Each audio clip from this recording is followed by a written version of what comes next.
we're talking about independent studying, and we've got 3 really nice studies that we're going to look at. We know what we're supposed to be doing, and the students know what we're supposed to be doing, but there's still a big gap there between that and doing it. So I think that study is really important because it's a bit sobering to go, we've done all this great work, but we have not cracked this yet. England is way ahead in terms of schools and teachers knowing about retrieval practice and cognitive science in England compared to elsewhere. You don't fatten a pig by weighing it more. And so if we do more tests with students, that's not going to make them smarter. Standing up in front of a room full of teachers talking about retrieval perhaps for the first time and call it the testing effect, that's going to have that immediate connotation of test equals bad, equals stress, anxiety, negative. All they're doing is writing their notes out and then rereading it, which is the 2 most ineffective things.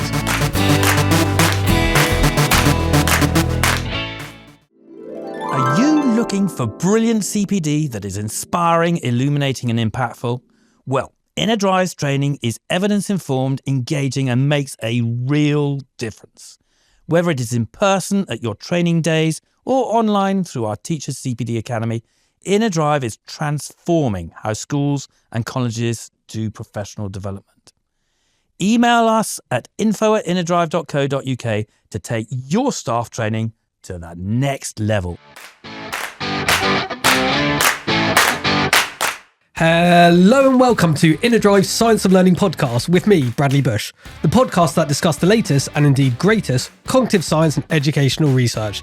Because we believe there's absolute gold in the research, and if we can make it accessible and put in front of the right people, i.e. you, our lovely listeners, and even lovelier subscribers, it can be transformational in the lives of students. In each episode, we discuss 3 studies. Some are seminal, some are recent, all are illuminating. When we discuss a key cognitive science principle, you will hear the principle ping. And when we discuss the nuance of application, you will hear the nuance noise, which today sounds something like this.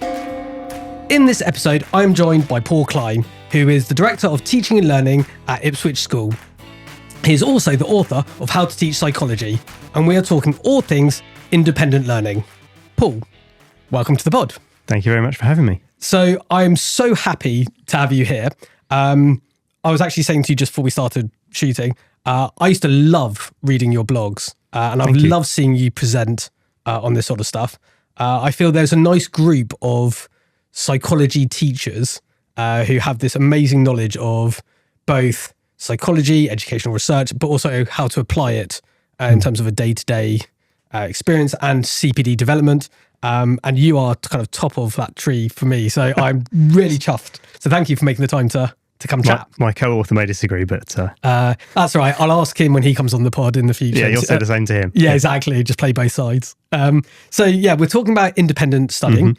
And we've got 3 really nice studies that we're going to look at. Some of which I've chosen, some of which you've chosen. But I imagine both of us will want to say lots of things on all of them. So if it's all right with you, let's jump straight in. Yeah. So the first study by some really powerful and well-known researchers in the field of studying and memory was a 2009 study by Karpeke et al. Looking at the sort of strategies students use. Before we get into the results, one thing I just wanted to ask you kind of straight off the bat is, in this study, when they look at the sort of different techniques students use, one of the techniques they talk about, we would call it retrieval practice. Quite often you see in the research it referred to as the testing effect. So before we get into what the results say, I just wanted to get your initial thoughts on the use of that as a phrase, because it's quite a loaded term, I think, when you talk about testing people. Do you think it's a problematic phrase for researchers to use? Or do you think actually it represents, that's just, especially in America, that's just the terminology for retrieval practice? I think it depends who you're talking to, doesn't it? I think if you're well versed in the literature and understand that that's just the technical name for it, but we've called it something else, then it's not really a problem. The problem comes if you're standing up in front of a room full of teachers talking about retrieval perhaps for the first time and call it the testing effect. That's going to have that immediate connotation of test equals bad, equals stress, anxiety, negative. People don't like this idea that all we're doing is testing. Yeah. So I think that could immediately put a barrier up for some people who just think, no, I'm switched off by that, when actually all we're saying is getting people to try and remember stuff. Yeah. So I guess retrieval practice is a friendlier term. I do think it's really interesting because there's this whole idea that people who don't like the term, if it's unintentionally misinterpreted, they kind of go, you don't fatten a pig by weighing it more. And so if we do more tests with students, that's not going to make them smarter. But this is a different type of testing, isn't it? Yeah, and the key principle of it is the testing effect actually does make you smarter in the sense that it helps strengthen your ability to retrieve information and strengthen connections and all sorts of other benefits. So yes, it's conceptually different in that way. But I think, like you say, the word testing is so loaded that for some people it's probably just not. Yeah, so I think palatable. students hate tests. Yeah, but they quite like quizzes. Oh yeah, we do lots of quizzes. Right. Yeah. So maybe it's just a kind of a comms issue as opposed to like an actual substance thing. So any particular reason why you wanted to kind of talk about this study as one of the three that stood out for you? Yeah, I guess it's quite a landmark study because I think intuitively as teachers, anyone who was teaching, back in 2008, 2009 would have known that students weren't using effective study methods, but probably weren't aware of just how widespread a problem it is, and also just how unaware that students on a wide scale are or were of the ineffectiveness of their study methods. And we as teachers probably weren't able to really explain why just, reading your notes, etc., was ineffective. And so it kind of probably really was one of the first studies that led to a significant change in our understanding of what we actually want students to do when we're trying to get them to learn stuff.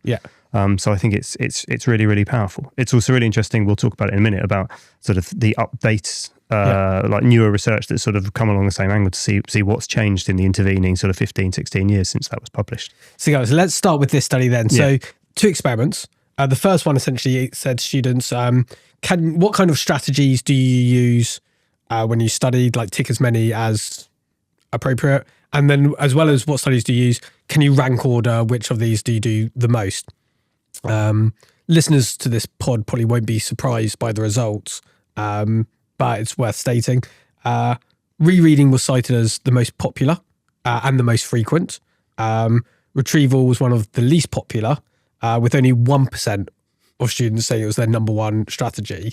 So we have this mismatch because we know from other research that when you compare most of the time rereading versus retrieval tends to outperform.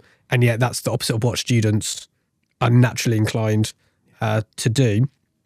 And then the other part that caught my eye of this first experiment was obviously there's some overlap between some of the strategies. So they listed like retrieval practice or testing effect as one. Flashcards were another, but often flashcards involve retrieval. You hope that's the purpose of them, you'd hope. But they actually raised a bit of a warning around flashcards. So this is what I really kind of want to ask you. So the quote the researchers said were, they worry that students may write facts on flashcards and repeatedly read them rather than practicing recall. Does that chime with your experience completely with students? How do you go about getting students to use flashcards as intended? I think it's a really important point because we'll talk about a bit more later in a minute. The message use flashcards has definitely got through. Right. And if you survey students anyway, a lot of them will be able to tell you that they're supposed to be doing this thing. But what they actually do with them, how they make them and then how they use them can really wildly vary. And as you say, some of them, what they essentially do is they get a piece of card and they write all their notes out on it really small and then they read it. So all they're doing is writing their notes out and then rereading it, which is the two most ineffective things. They don't use it for testing, which is quite crazy because that's the purpose of them really. So I think the other thing to mention is that flashcards I think are effective if they're really thought carefully about from a subject specific point of view. Like they're not, you can't just use a flashcard necessarily in exactly the same way, regardless of subject or even within a subject, which topic or what kinds of content you want them to learn. So lots of them default to very simple definition on one side with a key term on the other. And that's fine if your goal is just to learn definitions. But a lot of the time, that's not what we want them to do. And certainly, the kind of stuff I teach, I need them to go beyond that. And I would want them to structure information in a particular way to target sort of certain types of exam question or certain types of like sort of a holistic view of a theory rather than just the key terms from within a theory. So I would teach them how I want them to make flashcards, Yeah. I would model the process of here's what one looks like, here's how I'll actually use it, and then expect them to do it for themselves and set that as a piece of homework, check them, give them feedback on it, give them an assessment on the quiz, on the content to show that they're working, all those kinds of things. But I think it's super important that all of that happens, because otherwise, they just go away and make things that aren't of any use, and then they'll say, well, I used flashcards and they didn't work. Yeah. So for your mind, it has to be quite structured, quite supported. Because I think sometimes people worry that they come across as patronising when it almost feels like we're stating the obvious, but it's only kind of common sense once you know. Yeah, totally. And like I said, the subject differences are important. I work really closely with a history teacher, and how she wants her students to use flashcards is different to what I want my psychology students to do, and it's different to what the biology department wants them to do. So without that subject insight and what do I need you to be able to do with this knowledge, then they're likely to end up in doing things that are ineffective. And again, all of that just means they'll go, well, I won't bother. Yeah. And they'll default back to the easy stuff, which is just rereading their notes. So can I tell you one of the reasons why I really like flashcards? And you don't see any of this in the research. But speaking from like a personal experience as a parent, one of the reasons I love flashcards is it's quite sobering when you realise your children know more than you on a particular topic, right? It's like my 8-year-old knows more on certain topics now based on what he's being taught than I do. Whereas flashcards are a great way to interact, because like it doesn't require me to be the source of all knowledge.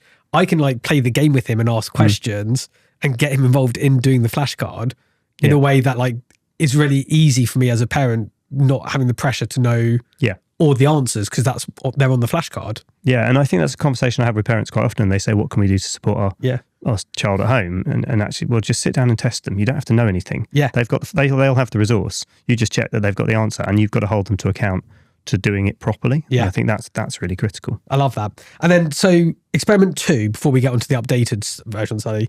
So part 2 of this study, as well as getting students to list what strategies they use, they also got them to kind of elaborate on why and how they use these strategies. And there's just one that I wanted to pick up on, again, touching on retrieval practice.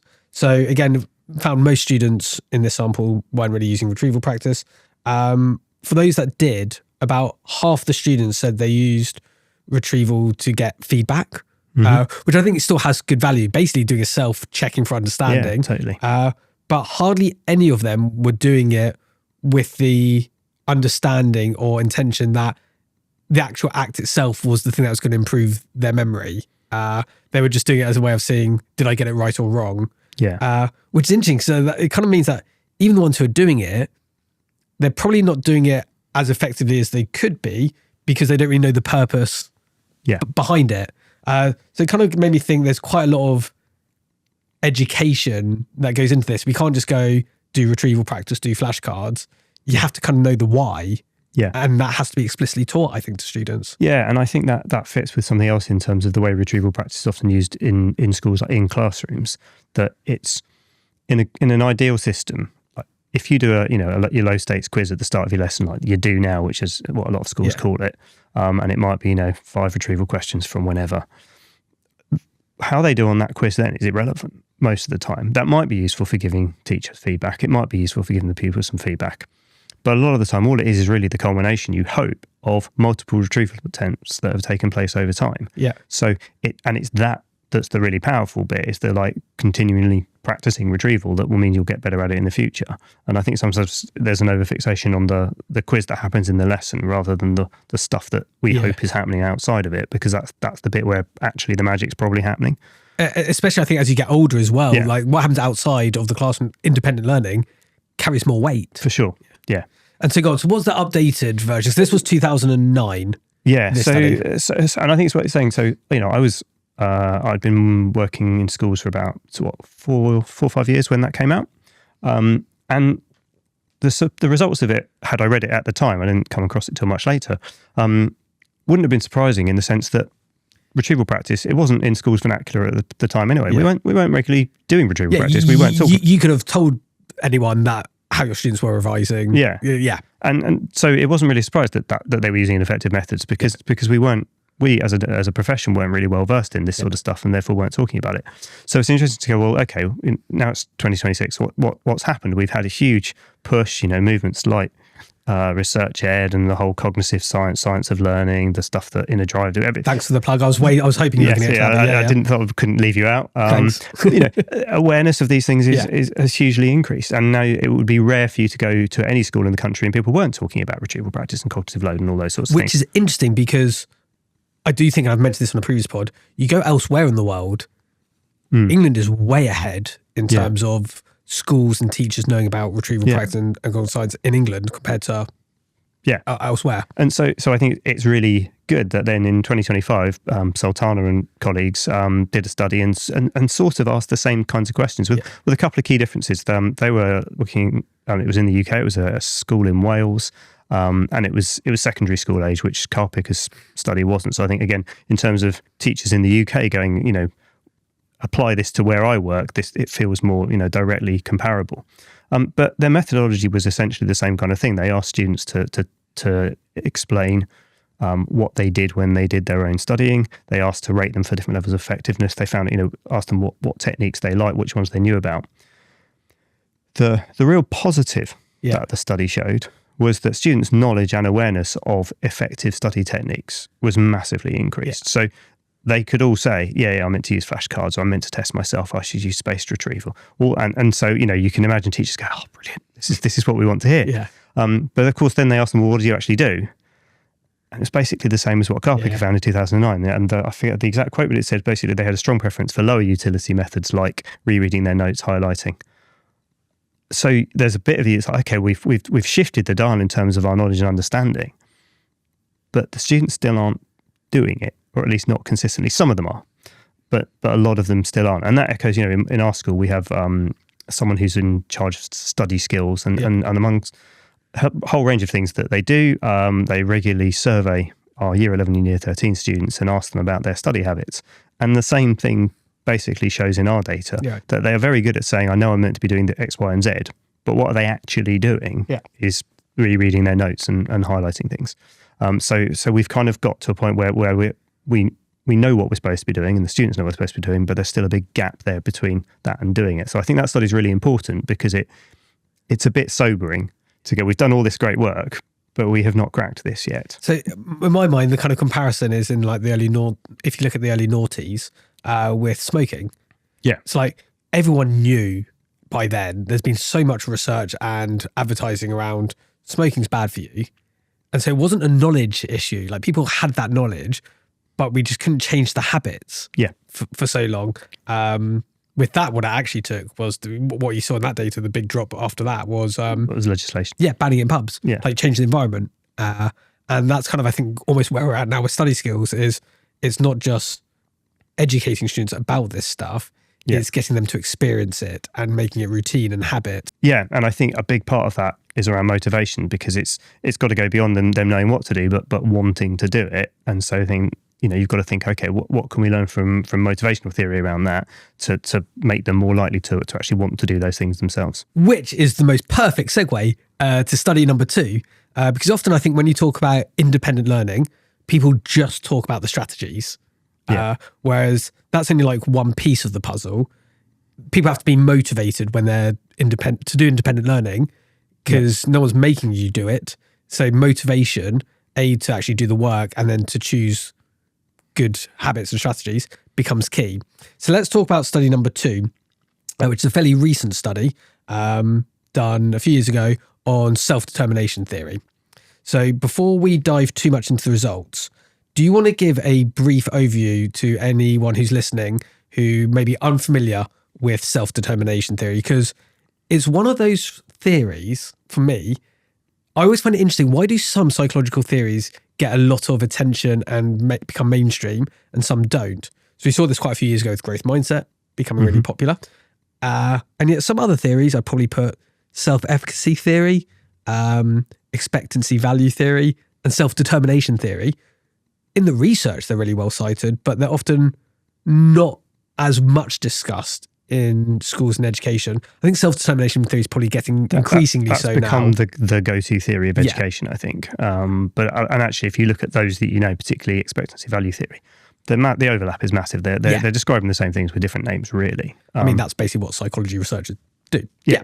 So go on. For anyone who's unfamiliar with it, if you had to give a 30-second brief overview, we'll go into it in more detail, but what is self-determination theory? So the core of it, and it describes more than this, but is that we're interested in intrinsic motivation. So that is the motivation people have to just do something because they just want to do it, as opposed to extrinsic, where it's all about external drivers like rewards and punishment. So that's what we want in our students, is they want to work hard because they just want to do well, and they just want to learn stuff. And the theory, so Deci and Ryan, about 2000, proposed this. They said that there were kind of 3 psychological needs that need fulfilling to increase levels of intrinsic motivation. And those needs are autonomy, so a sense or a perception of feeling in control and having choice. Relatedness, which is a sense of feeling connected to others and belonging. And competence, which is a belief in your ability to actually do whatever the goal is towards whatever the target is. And so they said, those 3 things, if we can increase those, then that increases somebody's intrinsic motivation to do something. Right. And before we get into what the results of this study was, just a quick question. So self-determination theory, which basically describes how to improve someone's intrinsic motivation, often contrasted with extrinsic motivation, rewards and punishment. I don't know if this is a bit controversial to say. Sometimes I think extrinsic motivation gets a bit of an unfair reputation. So I get intrinsic motivation is better because we're not relying on an external agent or third party to have to motivate you. So it's obviously really important for independent learning. But sometimes this intrinsic motivation is good and extrinsic motivation is bad. In my mind, it's not that bad because you're still motivated. Apathy is way worse than extrinsic motivation. What are your thoughts on extrinsic motivation, just quickly? I think we try not to view it as sort of competing positions. Yeah. More they're just different points on a spectrum. And the goal is you're just trying to move them from extrinsic, probably initially, towards intrinsic. Extrinsic motivators are brilliant for kickstarting behaviors. If you want to get started on something, if you're going to do, I'm going to take up running, then go, reward yourself every time you get out the door. Absolutely. It's a great way to start a behavior. Anyone who's got children and wants to use star charts or something to get them to do things, of course it works. Yeah, I think it's really easy to be kind of grand and moralistic on this stuff. Once you have children, it's not hypothetical. Extrinsic motivations can get you through the day sometimes. But I think the key thing is that what you're trying to do is move them along from extrinsic as quickly as you can, so that you don't become reliant on those. Because actually, over time, reliance on extrinsic motivators can then decrease their motivational power. They stop having an effect, and actually they can be counter, or you can have all kinds of problems where if for some reason the reward doesn't arrive, people go, well, I'm not getting rewarded anymore. They just stop the behavior. So you need to kind of know when to withdraw it. But as a kickstart, definitely, it has its place. My favorite example of that kind of extrinsic motivation impact on intrinsic motivation, I once read a story by the psychology teacher, and you will appreciate this, by Daryl Siedentop, who's a top psychology professor. And he basically told the story. I'm pretty sure this is made up, but he tells the story in one of his lectures that he noticed that the flowers in his front garden kept getting trashed and ruined. And so he wanted to figure out what was happening. And he observed that the local neighborhood kids were playing American football, and his flower bed was the end zone. And so he went out and he offered each child $5 to come back tomorrow and play, because he says it's really good that you're exercising and it's lovely to see kids playing sport. So you each get $5 if you keep playing. And then he said it on day 2 dropped it to $3, and on day 3 to $1. And then on day 4, he basically said, I can't afford to pay you anymore. And they were like, well, if you're not going to pay us, we're not going to play here anymore. And he basically found that he was able to manipulate by the extrinsic motivation actually decrease their intrinsic motivation. And that's the worry, isn't it? Yeah. So like I say, you just can't rely on them too long. That's the thing. Okay, so if we know what self-determination theory is this autonomy, relatedness, and competence. What did the study find? So it's what they were trying to work out was can we measure these things, and can they predict initially levels of actual motivation? So like, do they actually relate to motivation? There's lots of literature that they wanted to sort of check that. And does that also correlate with things like learning gains? Like, and they measured that in a couple of different ways. They looked at self-reported perceived learning gains. So they gave the students, these were again American college students, a whole bunch of surveys, and amongst that was asking them essentially how well they thought they'd learnt the course content. It's worth mentioning as well that this is about 11,000 students in the sample, so it's a big study. Pretty huge study. They got something over 30,000 data points in there. So although again, American college, you might question it, I think it's a pretty robust data set that they're using. And then they also looked at their actual grades, because these were students in college, so they could get those from from the college, and they were able to see, again, is there correlation between those different psychological determinants, those needs of competence, autonomy, and relatedness, and how they actually performed. The actual methodology, it's a pretty complicated statistical bit of modelling, which I think you can go. You can get the gist of it by saying essentially they did an awful lot of correlations between lots of things to work out what best predicted what. Yeah. And that's kind of as much as the methodology. I'm totally happy to leave it at that. Yeah, that sounds good. And so the kind of headline findings was broadly there was strong support for the three different determinants, saying so autonomy, relatedness, competence. These things do predict levels of intrinsic motivation as measured in all sorts of ways. Then they sort of drilled into, okay, well, do they have an effect on learning? And relatedness starts to sort of drift away a little bit at that point. And they said autonomy and competence seem to be more significant. And when they then looked at actual learning gains, so how the students actually performed in end of semester tests and whatever, competence was the best predictor of academic learning gains. So I think this is important and significant for teachers, because it would. Of course, you might look at that theory and go, right, all of these things are important. I want to do something to help increase all of them. Yeah. But I haven't got time or resources to do all of those things. So I want to know, well, is one of them more important than the other? And in an academic learning context, competence appears to have the greatest power in terms of predicting learning gains. And so does that mean for independent learning, if we want to make sure we're hitting that competence mechanism, it's a case of making sure students have early wins? Is it a case of setting work that's challenging, because you need a bit of struggle, but they have a high likelihood of being able? Is that the implication? For sure, yeah. It's there's some schools of thought that when you teach stuff, there's a lot of sink or swim, basically. Throw them in at the deep end. I used to do that. Just give them an essay after 2 weeks, and they a few of them will sink, but most of them will swim, and then that just sets them up to feel like they can't achieve in your subject. So. Yeah, we need to make sure that they are able to feel successful. And again, this fits with expectancy value theory, that they expect some value in what they're doing, that they feel like it's worth their while investing the time and effort in doing it.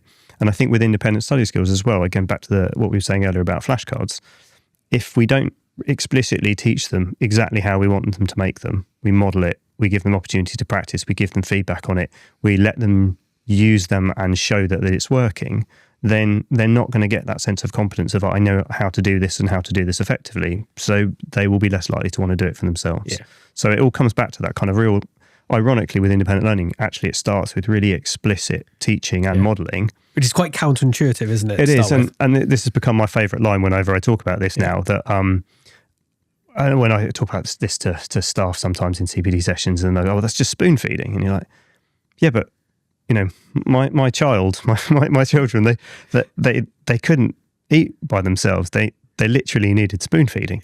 And then they gradually learned how to do it for themselves. And if I hadn't done that, they'd have starved. Yeah. So you have to teach them how to do the stuff first. It's not spoon, it's teaching. Yeah. And then you take the scaffolding away and you let them do it for themselves once they are successful at doing so. But we shouldn't be scared of actually teaching them how to do the things properly first and not just hope that they can do it. Because as we said earlier, if you just say do flashcards, then a lot of them won't do anything that's actually useful. So we have to build that competence in how to do it. And then once they can see that that's working and that they feel successful with it, they'll carry on doing it. So can I tell you why I like, it's always nice confirmation bias when research kind of confirms your initial opinions. Why I liked that competence came out so heavily in this is I think it's very easy to only talk about students' confidence. And I think it's easy to increase confidence without increasing competence. Like, I always kind of say, like, people who used to go on X Factor were confident, but like they weren't, that doesn't necessarily mean they were competent singers. Yeah. Whereas, so you can't, improving confidence doesn't necessarily improve competence, but if you improve competence, almost certainly you improve confidence as well, because you've got this backlog of, I have done this thing before. I know I can do it again because I've done it previously. And that's such a huge source of confidence and self-efficacy. Sure, yeah. And I think it chimes again with a very similar set of ideas of the relationship between motivation and achievement generally, that, you know, for a long time, lots of people, me included, believed that motivation would lead to achievement. So if you found ways to just generally motivate students, they would achieve well. But actually, it's the other way around. See, I'm going to push back a tiny bit there because I hear this all the time. I think it's stronger the other way around. Yeah, it's still bidirectional. I think it's still good to try and motivate and improve confidence. Like, that's not a bad thing, and that can have an impact. But it's just stronger the other way around. Yeah, you're more likely to be successful if you don't worry about just generally trying to enthuse people and just get them to feel successful doing stuff, because then they'll go, oh, I can do this. So you've got to, if you had to, you know, put your resources into one or the other, that's the way to go. Okay, so that's the good news about competence. Can I tell you my worry about this theory? And I'm still wrestling with it myself, if I'm honest. So we've got competence, which is like mastering, proving that you've got better at stuff. Relatedness I like because I can see how it can nicely link to connections and even sense of belonging. And especially now that everyone's focusing on inclusive teaching, that's going to become only more apparent. The third one, autonomy. I've read too many studies now that show that when people get to make completely their own choices, especially around studying, they make bad choices.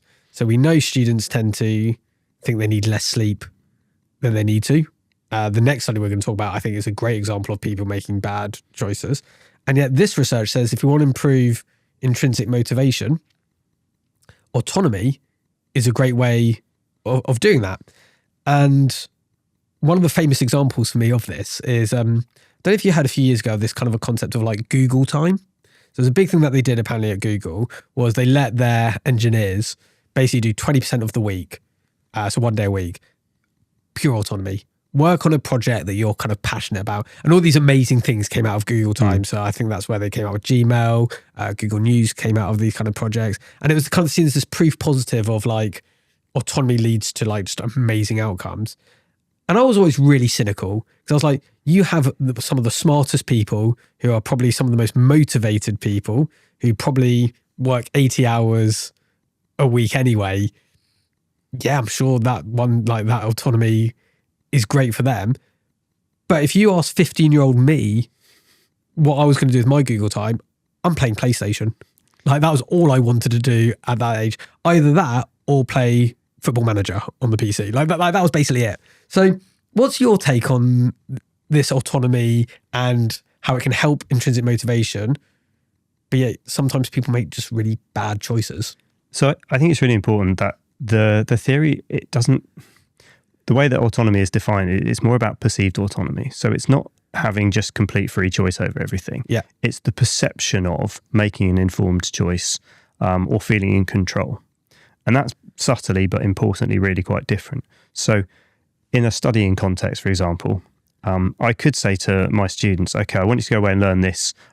You can do this in any method you like. Yeah. And I might give them, some examples. And I know that lots of them will just choose to do that in a particularly unhelpful way. Or I can say, right, I'm going to give you some choice here. You can do it method A, B, or C, where A, B, and C are things that I'm absolutely happy are effective ways of them doing that task and will lead to like positive outcomes. But I'm giving them some choice over which one they pick. In the same way like a parent would with the child, you say, you can have fruit or you can have cereal or something, but you're going to have a healthy choice, but you get to choose which one. Yeah. That kind of thing. It's a forced choice, but it's allowing a choice and it's allowing somebody to feel a sense of control and a sense of ownership. Even when you're not giving choice, you can still foster that sense of autonomy if essentially someone's able to take that ownership of that decision and rationalize it with their own beliefs. So again, take something like the use of flashcards and retrieval practice, one of the reasons that students don't like doing it is because it feels difficult, it feels uncomfortable. They exposes that they get things wrong. If it's so much more effortful, so they're not going to choose it. They're going to choose the thing that feels easy. But if you take time to explain why it works, so the science behind it, the benefits, you model it, you allow them to build that sense of competence that we've already talked about, and then they can see it successful. Further down the line, they will happily take ownership of that, even if it wasn't the thing they would have chosen to do in the first place, because they can now rationalize it and go, I understand why that's good for me, and I'm happy to do that thing, even though it wasn't a choice that they made. So autonomy is very much about that perception and feeling in control, rather than just anything goes. See, that I can live with. Okay, so we've done study strategies like retrieval and flashcards, talked about motivation. Let's do the third study. And for me, the third study, it's not as big an area as the first two. Like the first two for me are like your big wins of like, God, if we can have students who are motivated and use effective study strategies, we're like well on our way. So for me, this isn't so much as a big win, though that I think the results are significant. Where I think this study shows us is it's a quick win. So probably the most common question I get asked by students when in a drive going and we do stuff either with teachers or parents or students, one of the big questions about independent learning is we often get asked about kids listening to music whilst they're studying. And we often do these like informal surveys, and we find about 75% of the room would say in their last study session, they were listening to music in the background. And often we see from quite upper middle class parents almost encouraging it. The amount of times I've had conversations about the Mozart effect, which I know you'll probably know from your psychology background, but this myth that kind of pervaded, I think it was about in the 80s, around kids who listen to classical music tend to get better results. I mean, wasn't it sort of even in the womb? If you played classical music whilst pregnant, then they were supposed to be more intelligent. I think was the version of it I remember coming across. And it's just like got kind of revealed to be like the weakest methodology and unreplicated and all that kind of stuff, just like a complete myth, right? But it does link to this idea that people have around the impact of like, oh, if I listen to that song, if I then sing that song later, maybe it'll trigger those thoughts. And to be fair, I guess my big caveat with this is we know from research in sports psychology that music can improve performance in the gym. Like it can make people run faster and lift heavier things. From other research, we know music can improve creativity and mood. Like your favorite song probably puts a smile on your face and makes you feel a bit lighter. But I guess the question is, does it help you learn new or complex information? So that's basically what this study set out to do. And I think we have a fairly definitive answer. They had 4 groups. The first had to revise in silence. The second got to study with music that had lyrics that they liked. So basically the students could create their own playlist. I was delighted to see One Direction featured heavily on students' self-selection, as did Katy Perry. The third group got to revise to music that didn't have lyrics, so like instrumental. And there was a fourth group that had music with lyrics, but that the students didn't like that song. So basically someone else's playlist, not theirs. And then students had to do a bit of self-report. How did they find it? And then also we saw how much did they remember later on. And there were a couple key findings. The first being silence is golden. Like silence did just way better than music that had lyrics. Like significantly, so I think it was like 60% difference. Music that had lyrics was the real killer. So like instrumental music was better than music with lyrics. And the third study, which I find really interesting, because this is where we now talk about choice, it didn't matter if students liked the music or not. If it had lyrics, it impacted negatively their performance. Because often students go like, but I really like it, it puts me in a better mood. And so that was their choice that they made. I think students hate me and Inner Drive sometimes for this study, because the amount of teachers and schools who use this study, I think it's one of the ones we had in our book, as like an indicator of like, don't listen to music. And it's not a very glamorous and romantic view of learning, but like basically I want the learning to get in your head, not the lyrics. But yet often that's not what we see students naturally doing. So I thought I'd just see your thoughts on that study and how we can apply it and almost encourage people to make better choices. Yeah, I think it ties back to the thing we said about studying techniques in general, and what you said about autonomy a few minutes ago, that given the option, people often make poor choices, but also people are very poor at sort of actually understanding their own learning processes and what does work for them. Yeah. So the pushback, I know I have this with students, and you must get it in your workshops, is people say, oh no, it helps me. It helps me learn. But like for me, it's better. Like I am the anomaly.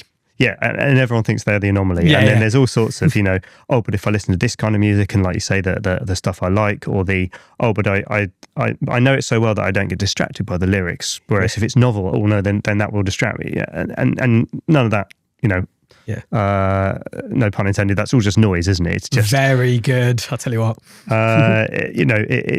It clearly does actually have an effect. And I think there's a degree to which some students are just going to ignore us anyway.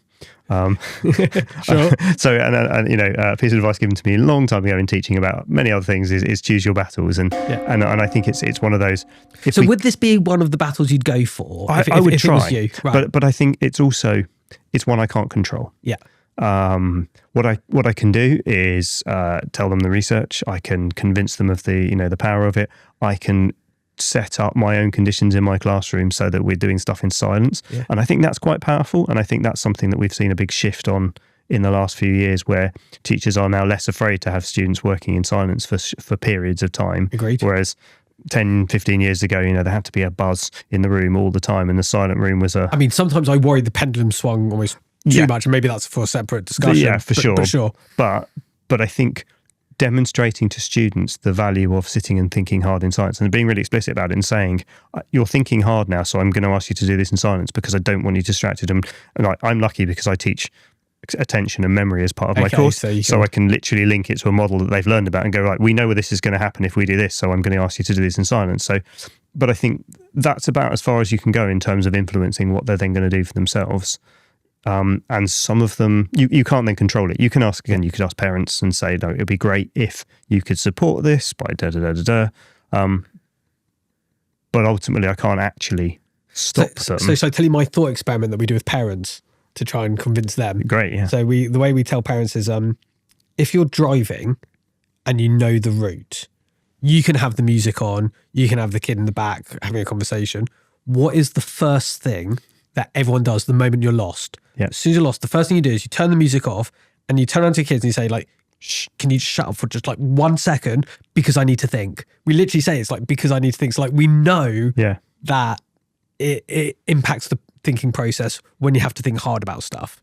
So that's often for how we convince parents of it, and then hope that they then go home and influence. But again, even there's limited influence, because parents can say we want you to see this, but how many are actually willing to control it by removing all the devices from the room, turning the Wi-Fi off, or taking the Alexa away, or whatever it is? Which is why, if we're talking about independent learning, I often think if you're introducing this stuff to students and indeed parents a month or two before their exams, it's too late. This is like the battles to be having early, so that by the time we want them to be independent studying, it's just habit. It's just what they do.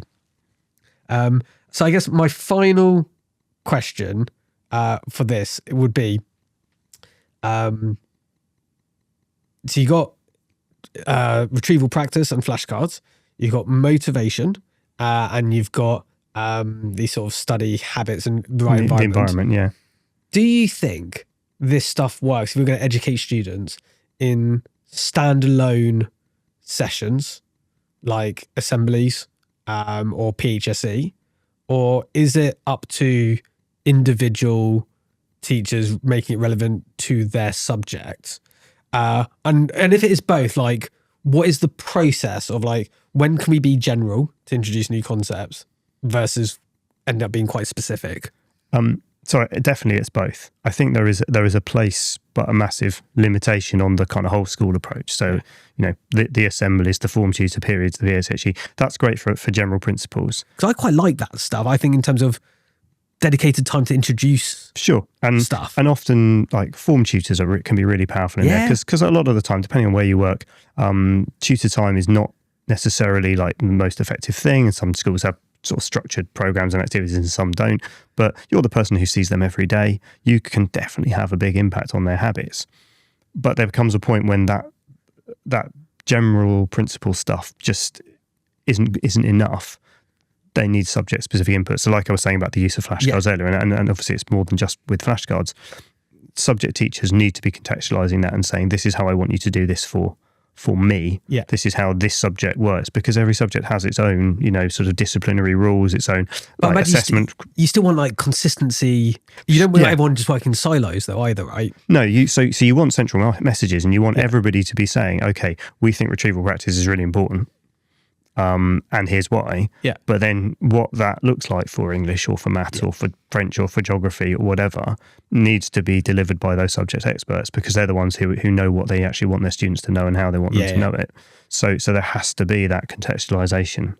Otherwise, it's just going to fall flat. And I think that's, like I said earlier, that's where we're at the moment. That's what that Sultana study shows. Yeah. That we're at we've done the general stuff really, really well.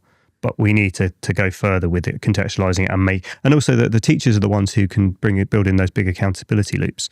Set it for homework, check it, give them feedback on it, which you can't do when you're doing an assembly to the whole of year 10 or whatever. Yeah, perfect. I think that is a perfect answer to what can be quite a tricky question. Paul, thank you so much for your time and reflections on independent learning. I could probably pick your brains all day on it, but hopefully that's given some brilliant food for thought on some seminal studies, some recent studies, and what schools can do to help encourage independent learning. For everyone listening, hope you've enjoyed today's episode. Please do like, comment, and above all, subscribe so it lands straight on your phone whenever there's a new episode. Paul, thank you again so much. Everyone else, see you at the next episode. Bye. If you've enjoyed this episode and want to improve your staff's understanding of the science of learning, you'd simply love Inner Drive's training. We offer brilliant in-person workshops plus online support through the Teachers CPD Academy, trusted by thousands of teachers worldwide. Simply email us now at info@innerdrive.co.uk to take your staff's professional development to the next level.